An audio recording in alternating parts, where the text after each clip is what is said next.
Yeah, I think we're going to share with my colleagues here, but maybe I should start a bit with the operators in terms of if you feel there's a question you need to respond to first.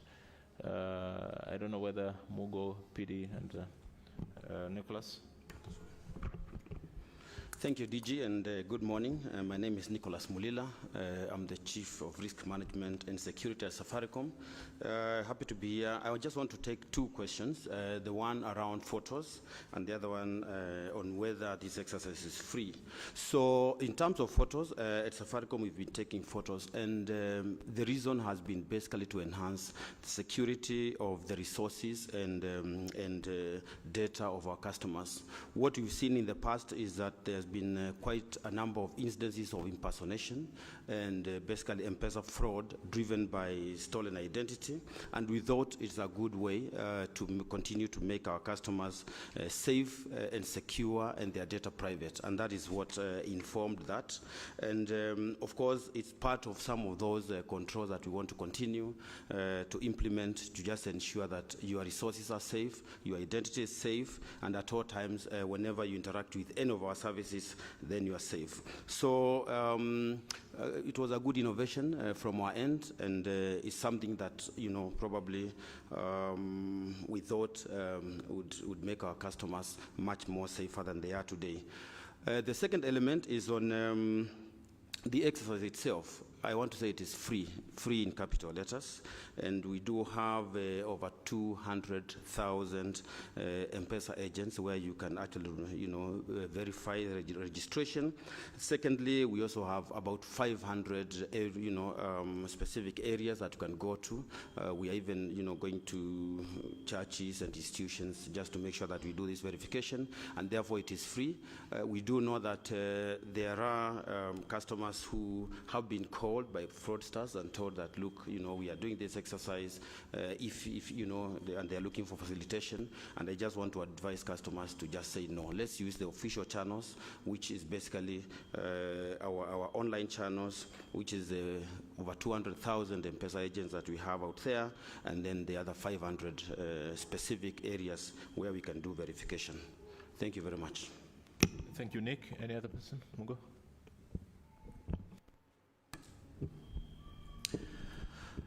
Thank you, DG and colleagues. Good afternoon, everybody. Really, I think you're not going to have very different responses from the operators. First and foremost, to echo what Nicholas has said, the exercise is free.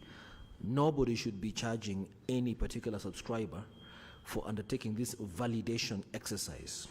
And just to confirm that it's a mandatory exercise in the fact that every subscriber must be fully registered. But the fact of the matter is that a number of subscribers, significant number of subscribers are already registered, and hence the star 106 hash code, in which in the case of Telkom, definitely if you do dial star 106 hash and it indicates that you're fully registered, then there's no further action required from you. However, all subscribers need to be fully registered. And finally, in the case of Telkom, we've been adhering to the requirements of the law, to the letter of the law, and have not been asking for photographs, but just for photo ID. Thank you.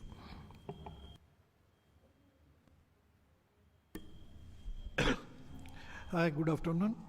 I think most of the points are already covered by my colleagues. Just want to reiterate, there is no charge. Secondly, it's only the photo of the ID what you have to provide.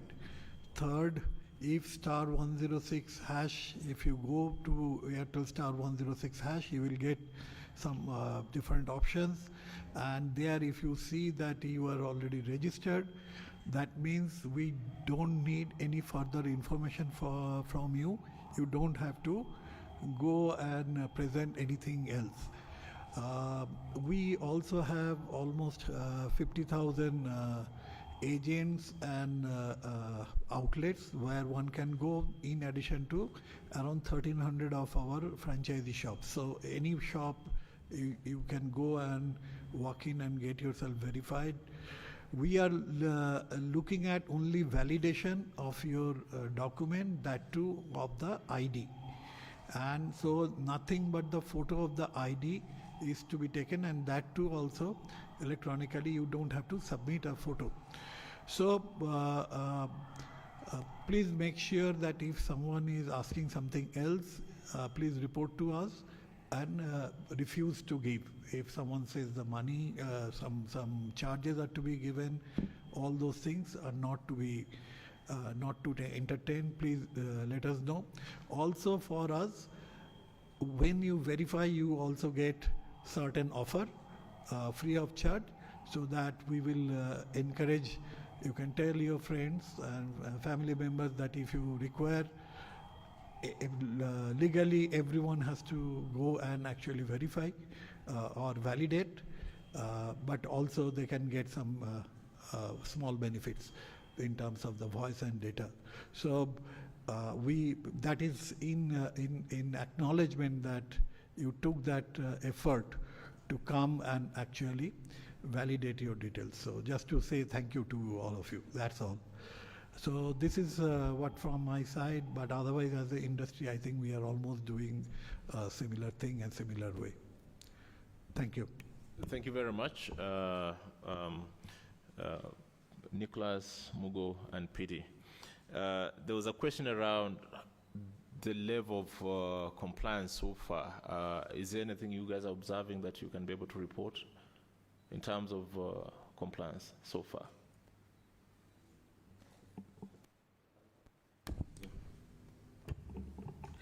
Yes, thanks, DG. So first of all, in terms of compliance, we have 100% or complete compliance in terms of the law.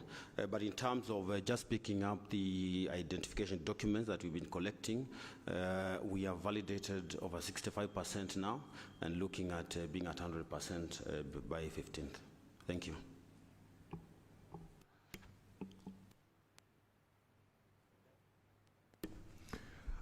For Airtel also similar, that 100% of the customers are verified against IPRS, that too electronically. So that part is done. But what we need, as I told you, that validation of your ID, and for that you have to actually come and once you present the ID, we will take an electronic image of that.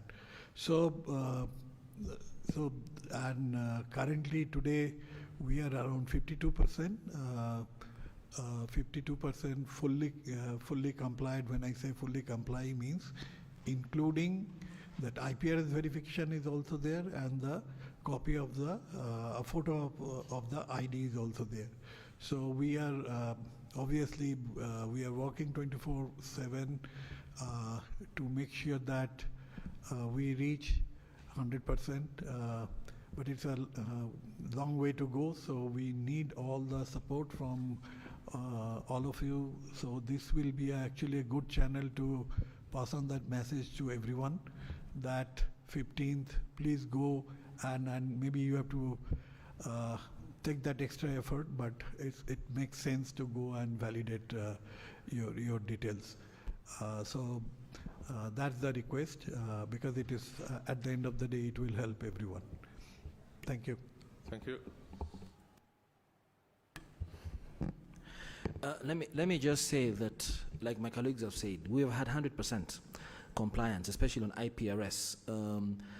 I must say that technology evolves, and with technology evolving, requirements continue to change. As we speak right now, the government is reviewing whether the legal framework we are under suits the technological levels we are at today. And it's not just us as the operators, but the bad actors also evolve with technology. And therefore, the sense of urgency increases over time. And we're dealing with everybody. We're dealing with millions and millions of people. And so the smarter that the bad guys get, the smarter we have to get, and the legal framework has to be. So in terms of compliance as to the legal framework as it is today, we've been. But the validation exercise is to make sure that the photo IDs, the photo ID registration levels are also 100% compliance, and the idea is to get to that by the 15th of April.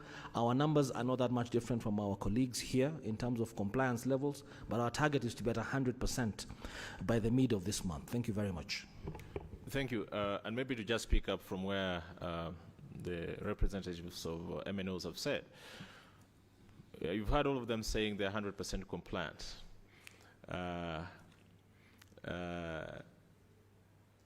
don't know what to say there, but the legal regime as it is now, in as much as the ID number linking it to telephone numbers or telephone lines is concerned, I think that's what they're insisting by saying that they're 100% compliant. They're able to query the number and the national ID in the IPRS database. However, the regulations require a bit more. They require that for any registration to have taken place, the MNOs have the obligation to retain full documentation for that particular registration. And this documentation is a copy of your ID or the document you use to register. Now, when you query that, in this particular process, you find that it's actually wanting. Either partial information has been provided, or in some cases, no information has been provided at all. And even in other cases, the information that has been provided only represents somebody else who took the initiative to register, who is not the person using the SIM card. So we've got more complex issues around there. So yes, 100% compliance in terms of IPRS database, but we still have to do more to get this documentation for purposes of 100% verification, or to just confirm that the persons who are in the database and using that particular SIM card are the ones who claim to be. That IPRS cannot give you. So that's why you need these copies of documentation. And that's what we're working on when they're saying you have to get a picture of your ID and upload it. That picture is basically a copy, which they must have in their database. I think that needs to be very clear.